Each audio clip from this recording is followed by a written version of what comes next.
Llegamos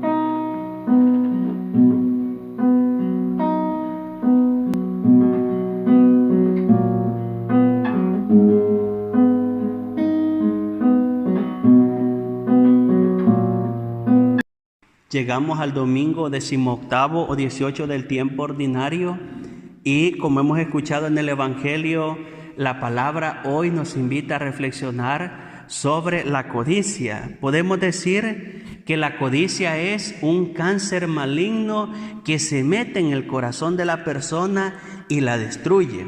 La codicia es un cáncer que cuando se riega por toda la persona y se hace metástasis se llama corrupción. Pero quisiera que nosotros respondamos o hagamos una reflexión en torno a la codicia, respondiendo a la pregunta que presenta el Coeles o el Eclesiastés en la primera lectura. Dice el autor sagrado: ¿qué saca el hombre de todos los trabajos y preocupaciones que le fatigan bajo el sol? Al final, dice el autor sagrado, ¿qué sentido tiene trabajar? Si un día nos vamos a morir, si todo lo que guardamos o ahorramos, al final otro se los terminará quedando. ¿Qué sentido tiene el trabajo humano? ¿Qué sentido tiene nuestra vida? Es la pregunta que se plantea el autor sagrado, y nosotros podríamos planteárnosla también. ¿Qué sentido tiene que trabajemos tantos años, que yo cotice, que yo esté pendiente de la seguridad social o esté aportando la máxima para jubilarme con una pensión mayor? ¿Qué sentido tiene todo eso? Y vamos a responder a esa pregunta, porque si vamos a hablar de codicia, hay que hablar de los bienes materiales. Y sabemos que en el cuidado o en el trato de los bienes materiales hay que ir siempre con pie de plomo, hay que ir siempre firme, porque si uno medio se desvía, entonces cae en el peligro de la codicia. Y Jesús nos dice en el Evangelio: cuidaos o guardaos de toda codicia. Entonces vamos a responder a la pregunta: ¿qué gana el hombre? ¿Qué saca el hombre de todos sus afanes? De 4 maneras. La primera de ellas es el mismo libro del Coelet o Eclesiastés en la primera lectura, el contexto en el que el autor sagrado escribe esta reflexión. Es importante que nosotros, cada vez que leamos un texto de la Biblia, vayamos al contexto. Dicen los italianos: la testa al texto, la cabeza al texto, es decir, siempre al contexto. ¿Y cuál es el contexto donde se escribe esta palabra de Dios que hemos leído en la primera lectura? Hay que tener en cuenta la mentalidad del momento, y el pensamiento de ese momento en concreto se llama el eterno retorno.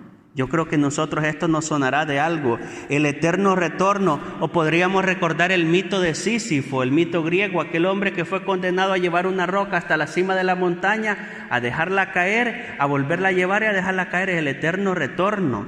Digo esto porque hay personas que viven así, viven según esta manera de pensar del eterno retorno. Amanece, atardece, anochece, amanece, atardece, anochece, y vivimos como si la vida fuera así, cíclica, y no. La vida es lineal. Creo que me explico bien. La vida es lineal. Nosotros cristianos sabemos que la vida es lineal, que va para adelante, que nosotros tenemos un pasado, que tenemos historia, que ahora mismo estamos haciendo historia y nos encaminamos a un futuro que gracias al cristianismo se llama esperanzador. Entonces, el planteamiento del autor sagrado en el Coelet es el del eterno retorno, porque era la manera de pensar del momento. Insisto, nosotros ahora pensamos de otra manera. A ellos, al autor sagrado, no se le ha revelado la plenitud de la salvación, o no se le ha dado la plenitud de la revelación. Él no sabe todavía que existe resurrección de los muertos. Todavía no existe esa idea en la conciencia del pueblo de resurrección de entre los muertos o retribución después de esta vida.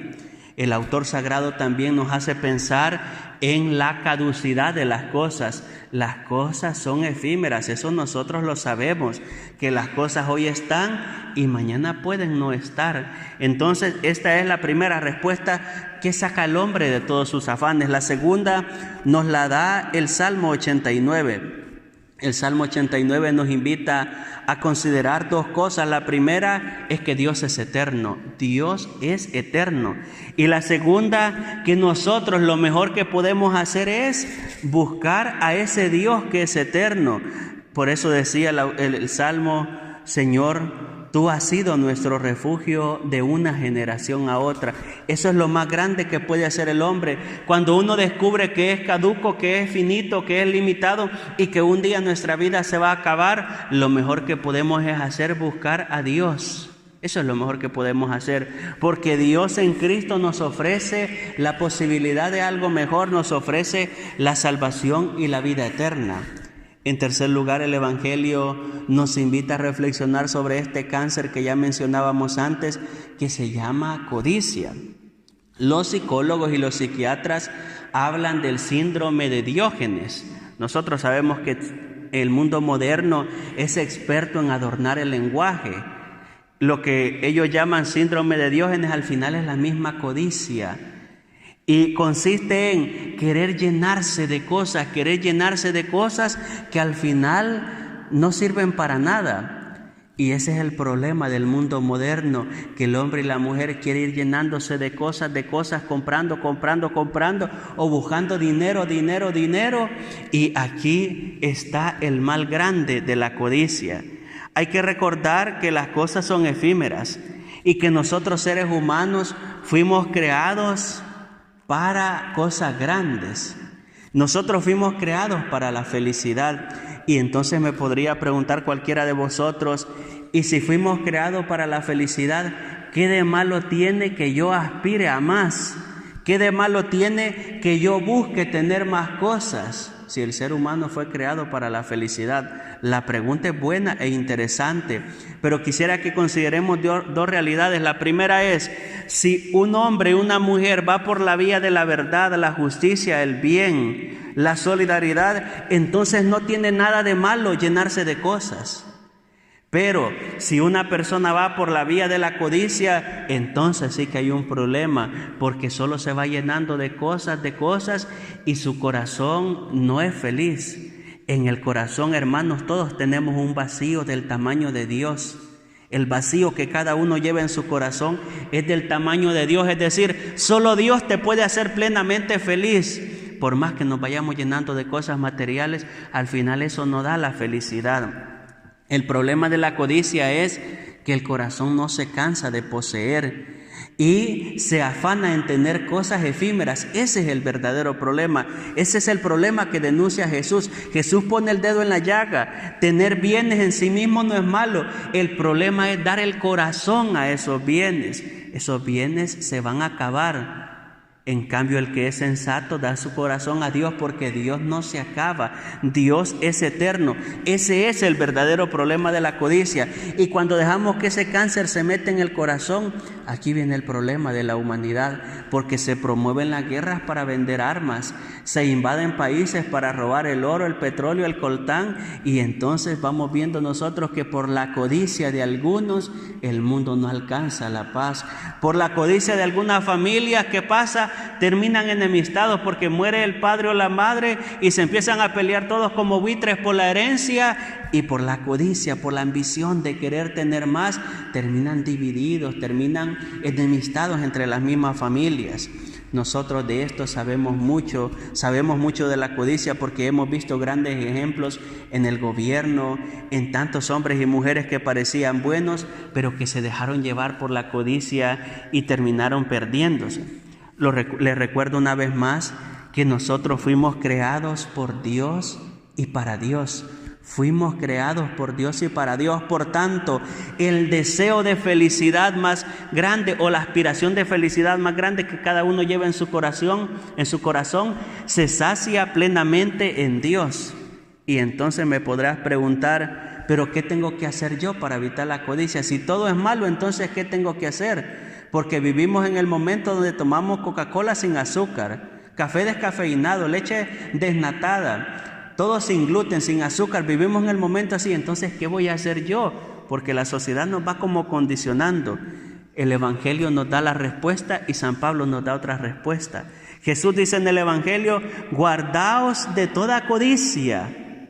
Jesús nos invita, nos exhorta a que nosotros reflexionemos, que miremos nuestra vida y nos preguntemos, ¿y yo estoy dejándome llevar por el pecado de la codicia?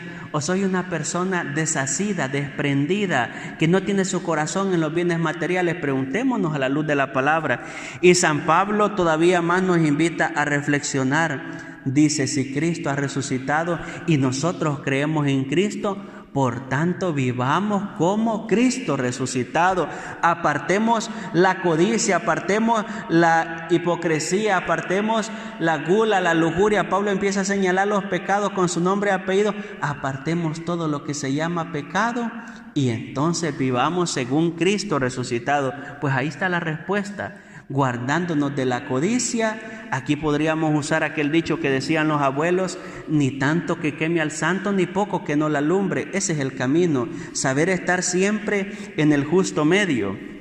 Hay que tomar conciencia, hermanos, que nuestra tarea es transformar este mundo según el querer de Dios, sin olvidar que nuestra patria definitiva es el cielo. Ese es la conclusión de la liturgia de la palabra de hoy. Las realidades temporales tenemos que transformarlas según el querer de Dios, no hacer de ellas un Dios. Transformarlas según el querer de Dios, sabiendo que nuestra patria definitiva es el cielo. Pues hoy os invito a volver la mirada al Señor y digámosle, Señor, líbrame de la tentación de la codicia. Señor, líbrame de la tentación de la codicia y ayúdame a entender que los bienes pasajeros son solo medios, que el fin verdadero, que la felicidad verdadera eres tú que vives y reinas para siempre. Que esa sea nuestra oración de hoy. Señor, líbranos de la codicia. Líbrame en primer lugar a mí de la codicia y después oremos por los estados, porque ahí sí que se ve este cáncer y ya se ha extendido por muchos lugares, ya se llama corrupción. Pues que el Señor nos libre de este mal, de esta desgracia grande que se llama codicia y nos conceda ser hombres y mujeres generosos, teniendo el corazón siempre puesto en Dios y con la mirada en los bienes eternos. Profesemos la fe. Creo en Dios, Padre Todopoderoso,